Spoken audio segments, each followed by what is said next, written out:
The Cemetery. Once upon a moonlit night, in a small town nestled deep within the heart of a forgotten land, there lay a cemetery that had been shrouded in mystery for centuries. The townsfolk whispered tales of the restless spirits that wandered in its hallowed grounds, and children were warned never to venture near its iron gates after sunset. It was said that the dead, though confined to their earthly graves, still held a firm grip on the land of the living, eager to share their chilling stories. In the heart of this eerie cemetery stood a crumbling mausoleum, its stone facade worn by time and etched with cryptic symbols. The townspeople believed it to be the epicenter of the supernatural occurrences that plagued their town. It was said that on the stroke of midnight, when the clock tower echoed its somber chimes, the spirits would awaken from their slumber and roam the cemetery grounds. One stormy evening, as winds howled and rain poured relentlessly, a curious young boy named Timothy ignored the warnings and made his way to the cemetery. Armed with only a flickering flashlight, he crept past the rusted iron gates and ventured deeper into the realm of the dead. The atmosphere was thick with an otherworldly presence, and the shadows seemed to dance with malicious intent. Timothy's heart pounded in his chest as he approached the ancient mausoleum. Its decrepit doors creaked open with an eerie invitation, revealing a dimly lit interior. Hesitant but undeterred, the young boy stepped inside, feeling the weight of the cemetery's haunting history settle on his shoulders. Within the mausoleum, a faint whisper echoed through the stale air. Timothy's flashlight illuminated a solitary figure, standing in the corner, clad in tattered garments with sunken, hollow eyes. The ghostly apparition beckoned him closer, its voice a mere murmur on the edge of perception. "Child," it rasped, "I shall tell you a tale of woe and despair, a tale that has plagued this cemetery for centuries." Timothy listened, his wide eyes reflecting a mixture of terror and fascination.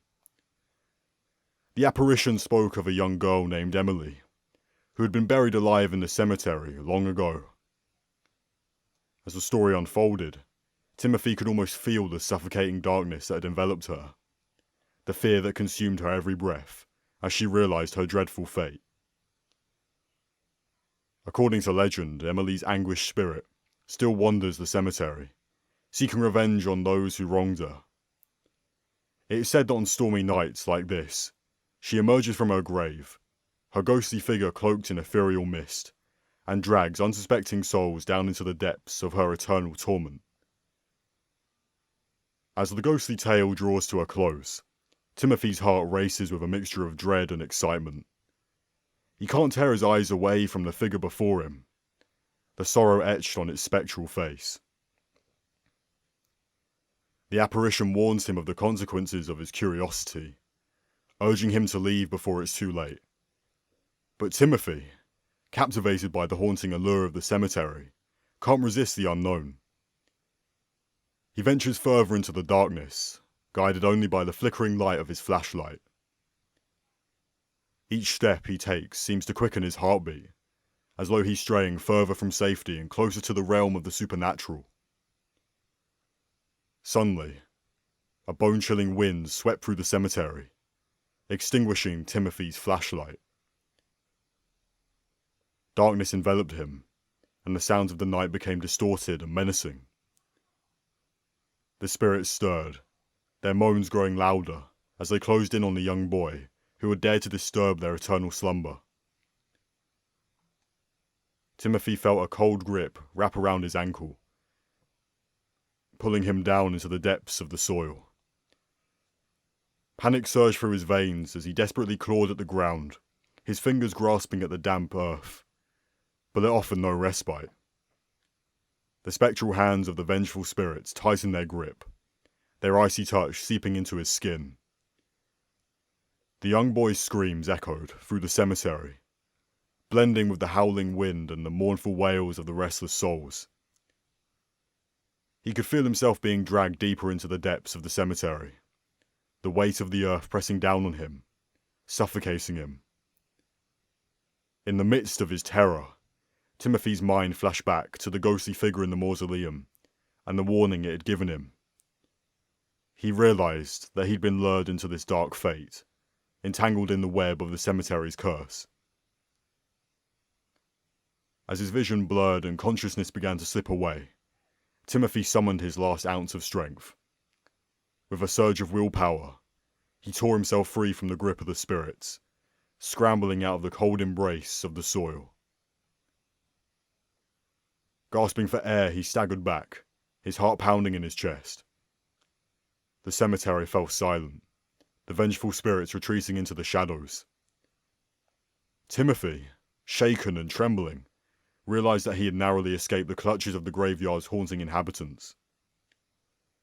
He turned and ran, heedless of the rain-soaked path, his only desire to escape the haunted realm that had almost claimed him. From that night on, Timothy never spoke of his encounter in the cemetery.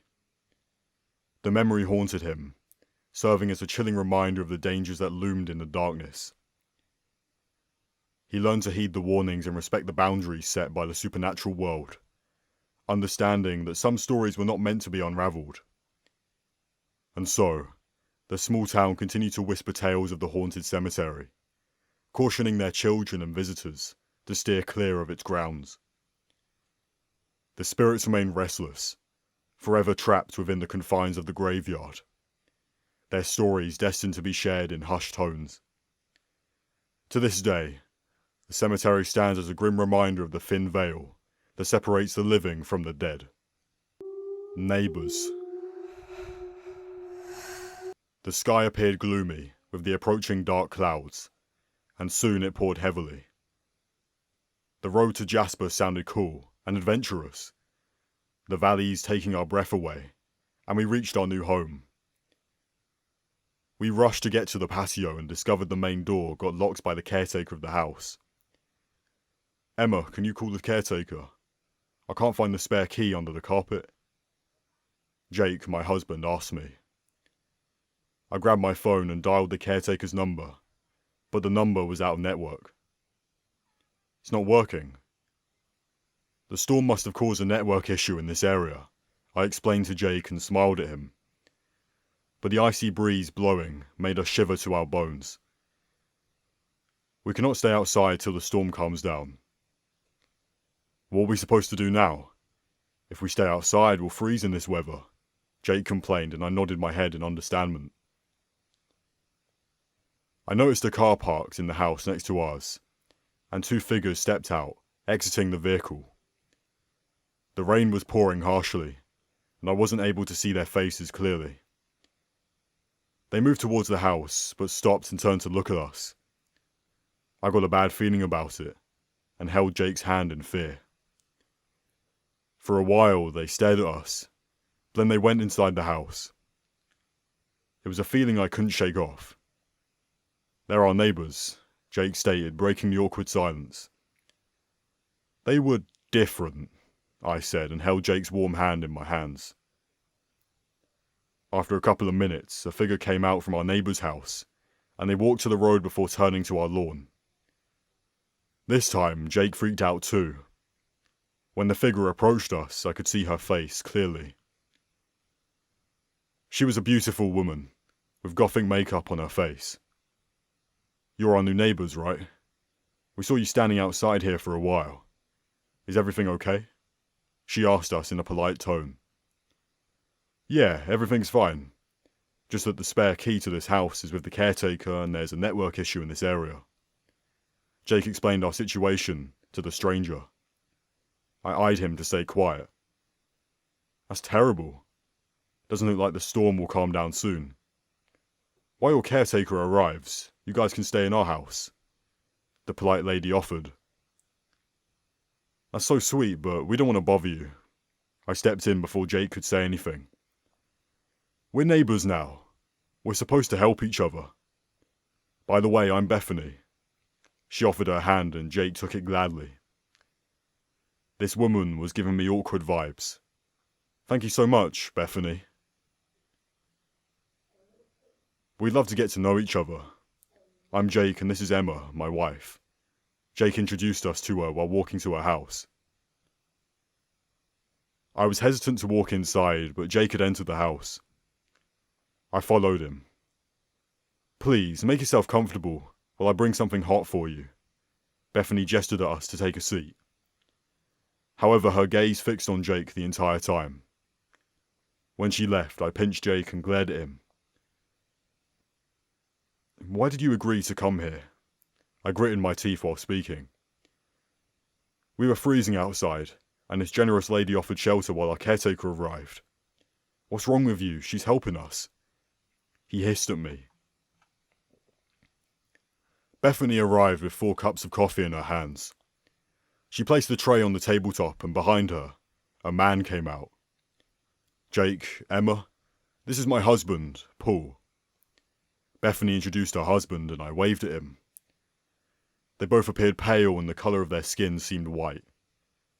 Looked like they never stepped in the sun. We had coffee and chatted for a while, but the coffee tasted awkward and the smell was awful.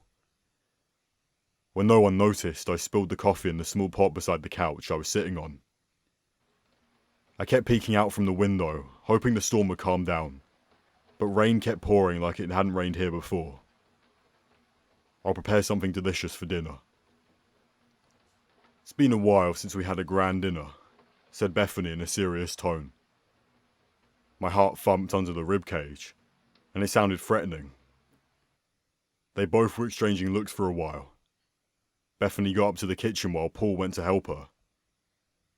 Can we leave? I don't feel good here, I asked Jake. Same here. They're not normal people. They gave us blood mixed with coffee to drink. I feel nauseous. Jake agreed to leave, and we got up quietly to leave the house. I wouldn't mind spending a night in our car than in this house. My hands tried to move the knob, but it stuck and wouldn't open. Are you leaving already? It's rude to leave without informing your hosts, Paul said in a serious tone. I gasped and turned to look at them. Bethany and Paul appeared dark and dangerous, with their canines elongated, protruded from the lips. Their eyes were glowing and darted at us. I wanted to scream, but my voice got lost somewhere inside my throat. Jake banged on the door and tried to break out, but nothing worked. In a blink of an eye, Bethany grabbed Jake from behind and dug her sharp fangs in his throat, drinking his blood. She drained him and left his limp body aside. Paul tried to grab me, but I hit him with a flower vase resting on the cabinet. Bethany came to grope me, but I escaped by jumping out from the window. When we said we'll have a grand dinner tonight, we meant you are our dinner. There's no point in running.